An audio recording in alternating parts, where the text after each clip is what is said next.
ఇప్పుడు కాకినాడకు 300 కిలోమీటర్ల దూరంలో, విశాఖకు 410 కిలోమీటర్ల దూరంలో ప్రస్తుతం మోంతా తుఫాన్ ఉంది.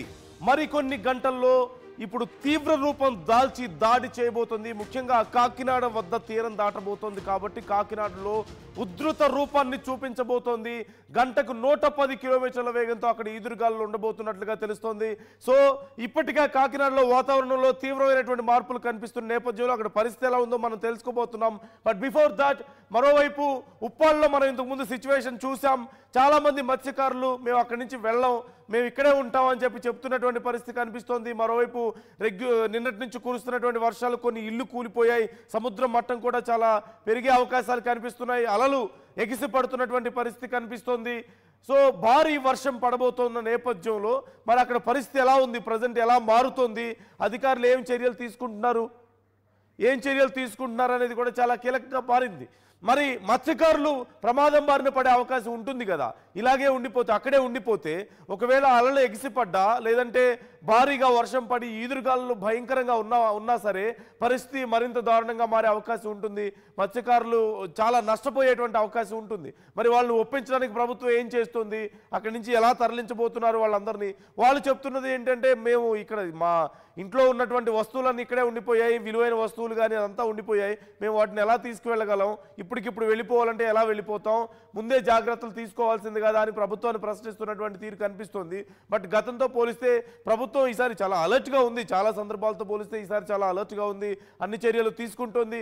మరోవైపు కాకినాడలో ఇప్పటికే వర్షం పడుతోంది.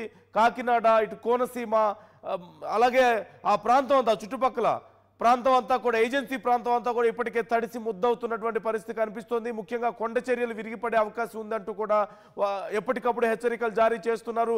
ఒకవేళ కొండ ప్రాంతాల్లో ఉంటున్న వాళ్ళు ముఖ్యంగా జాగ్రత్తగా ఉండండి, మీ ఏరియాల్లో కొండ చర్యలు విరిగిపడే అవకాశం ఉంది. అంటే కంటిన్యూగా వర్షాలు పడడం, భారీగా ఈ ఈదురుగాల్లో ఉన్న నేపథ్యంలో కొండ చర్యల ప్రమాదం ఉండే అవకాశం ఉంది. ముఖ్యంగా మీ ఏరియాల్లో ఒకవేళ ఎలక్ట్రిక్ వైర్స్కి దగ్గరగా చెట్లు కనుక పెరుగున్నట్లయితే ఆ కొమ్మల్ని కట్ చేసే ప్రయత్నం చేయండి. అధికారులకు చెప్పండి, స్థానికంగా ఉన్నటువంటి మున్సిపల్ అధికారులకు చెప్తే వాళ్ళు వచ్చి కట్ చేస్తారు, అక్కడ దగ్గర జాగ్రత్తలు తీసుకుంటారు. పవర్ సప్లైకి ఇబ్బంది లేకుండా ఉంటుంది. ఓవైపు కాకినాడ నుంచి ప్రకాష్ సిద్ధంగా ఉన్నారు, మరోవైపు ఉప్పాడు నుంచి మా ఏపీ ఇన్పుట్ ఎడిటర్ కృష్ణమోహన్ కూడా సిద్ధంగా ఉన్నారు. ఇద్దరితో మనం మాట్లాడే ప్రయత్నం చేద్దాం. ముందుగా ఒకసారి కృష్ణమోహన్తో మనం మాట్లాడదాం. కృష్ణమోహన్, మీరు ఇంతకుముందు మాట్లాడుతుంటే మత్స్యకారులు మేము అక్కడే ఉంటాం, మేము వెళ్ళామని చెప్తున్నటువంటి పరిస్థితి కనిపిస్తోంది. మరోవైపు వర్షం నిన్నటి నుంచి కూడా వర్షం పడుతూనే ఉంది. సో అధికారుల అంచనాలు ఏ విధంగా ఉన్నాయి, అక్కడ పరిస్థితి ఎలా ఉండబోతోంది, మరి ఏం చేయబోతున్నారు మత్స్యకారుల విషయంలో? నందు, ఓవరాల్గా మనం కానీ చూసుకుంటే ఇక్కడ ఈ ప్రాంతంలో ఎవరు కూడా ఇక్కడ నుంచి మేము వెళ్ళేది లేదు అని చెప్తున్నారు. ఇప్పుడే మనం చూసాం, ఇందాక ఆల్మోస్ట్ ఆల్ ఈ ప్రాంతంలో చాలా ఇల్లులు పడిపోయిన పరిస్థితిని మనం చూసాం. సముద్రం చాలా వరకు కూడా చాలా దూరంలో నుంచి ఉండాల్సిన సముద్రం ఈ ప్రాంతం వరకు వస్తోంది. ఇది కూడా మరి కాసేపట్లో ఈ బిల్డింగ్ కూడా, ఈ కట్టడం కూడా పడిపోయే పరిస్థితి అయితే చాలా స్పష్టంగా కనపడుతుంది. ఇక్కడున్న గ్రామస్తులు కావచ్చు, వాళ్ళందరూ కూడా క్లియర్గా చెప్తున్నారు మరి కాసేపట్లో ఇది పడిపోతుంది సార్ అని కూడా చెప్తున్న పరిస్థితి. అంటే ఆల్మోస్ట్ ఆల్ ఈ సముద్రం ఈ అలల తాకిడికి ఇంత దూరం వచ్చే పరిస్థితి అయితే కనపడుతుంది. ఒకవైపు చేయమని చెప్తోంది, చాలామందిని వెళ్ళిపోమని చెప్తున్నప్పటికీ కూడా వీళ్ళెవరూ ఇక్కడ వెళ్ళలేని పరిస్థితి అయితే కనపడుతున్నారు. ఇక్కడ హౌస్ ఈ ఇల్లు మీదేనా? మరి ఈ ఇల్లు మీ అయితే మీరు ఇంకా ఎందుకు ఇక్కడ ఉన్నారు? సురక్షిత ప్రాంతాలకు వెళ్ళిపోవాలి కదా. ఇక్కడే పడిపోతుంది కదా, అదే రాత్రే పడిపోయాము. వెళ్ళిపోయి పిల్లలతో తెలుస్తుంది అక్కడ అద్దెకుంటున్నాం. అంతగాన పడిపోయింది చూద్దామని వచ్చావా?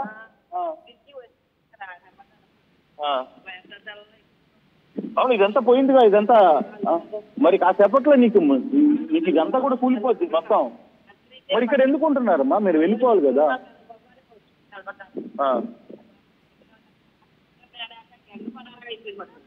అది ప్రభుత్వం మీకు సేఫ్టీగా కొన్ని సురక్షిత ప్రాంతాలు పెట్టింది, తర్వాత అక్కడ భోజన సదుపాయాలు పెట్టింది, ఇవన్నీ పెట్టింది. మీరు అన్ని వదిలేసి ఈ ప్రాంతంలో ఎందుకుంటున్నారు?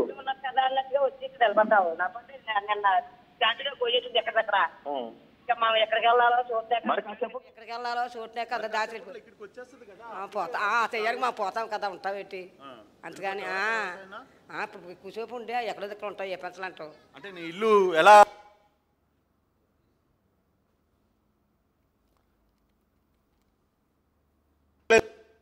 తన ఇంటి రక్షణ కోసం ఇక్కడ ఎలా కూర్చొని ఉందో మనకి అర్థమవుతుంది. ఆమె ఇల్లు పడిపోద్దమ్మా, కాసేపట్లో ఇల్లు పడిపోద్ది, తెలుసా నీకు? అర్థమవుతుందా ఇల్లు కూలిపోద్దని? మరి ఇట్రా, కొంచెం ముందుకురా. మరి నువ్వు ఇంట్లో నుంచి ఇక్కడే కూర్చుంటే ఎట్లా నీ ఇంటికి?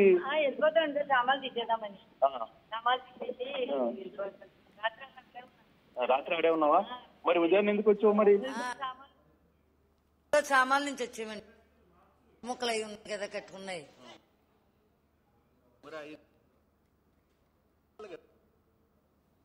ఎవరు లేదు, మగవాళ్ళు రావాలి కదా. మరి కృష్ణమోహన్ మీ దగ్గర సిగ్నల్ సరిగా లేదు, మేబీ వాతావరణంలో మార్పులు వల్ల మేబీ అక్కడ ప్రస్తుతం సిగ్నల్ వీక్గా ఉందేమో. మరికొద్ది క్షణాల్లో నేను మీతో మాట్లాడతాను. ఈలోపు కొంచెం క్లియర్ చేసుకునే ప్రయత్నం చేద్దాం. రైట్, ఈలోపు ఒకసారి ప్రకాష్తో మనం మాట్లాడదాం. ప్రకాష్ ఉన్నారు మనతో కాకినాడ నుంచి. ప్రకాష్, ఇప్పటికే వర్షం పడుతున్నట్లుగా తెలుస్తోంది. అక్కడ వాతావరణ శాఖ ఏం చెప్తోంది? ఎలా మారబోతోంది అక్కడ వాతావరణం? ప్రజెంట్ ఏంటి ఇక్కడ కండిషన్?